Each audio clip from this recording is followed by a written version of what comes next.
those that are competing are going to be ready and talk about, how can you win at the highest level, but these tips will carry over all the way down. So, first question first is, Gibbs, what does the perfect Draft Champs draft look like for the Madden Challenge? I would say the perfect lineup for the Madden Challenge has to start with corners. I think that's the cornerstone to your entire team. We know people are going to want to aggressive catch. We know that's something that they're going to want to do. So when you're out there drafting and Draft Champions ranked and getting ready to prepare for these Madden Challenge games, you really need to target and look at the best corners that you can find, and those are the guys that you always pick. Now, this can be a little bit different if you're doing Draft Champions Play a Friend. You might think a little different. Maybe I want to go quarterback. I want to go elsewhere. But I think it starts with corners.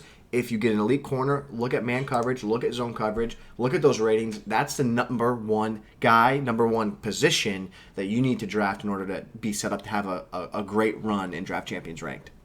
That's definitely some good tips for me. To me, the most important thing is obviously getting your playbook, and I think it starts defensively. You got to get your playbook that you want defensively to win the game, because your offense and your defense are tied together. You've got to have a scheme from every kind of... There's formations in almost every playbook, in concepts that you can pass in almost every single playbook. But defense, while those are more generic, you got to make sure you have the setup in the heat if you want it. So you got to get that playbook set, and then you got to draft around that playbook. If you want to run the ball, you can't be taking receivers.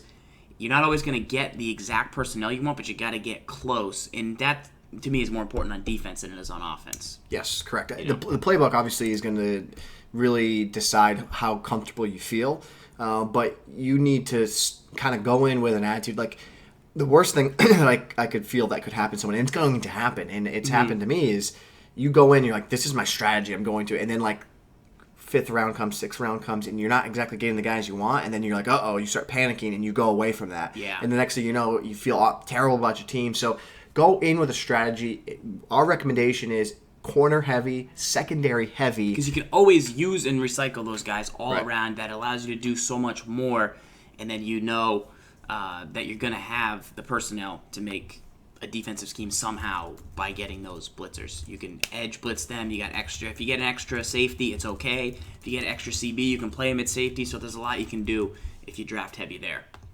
We're looking at J.O.'s squad right now. Let's take a look. It's J.O. versus ZFarls tonight in the game of the week. Draft Champions play a March Nemesis. So I don't want to look too much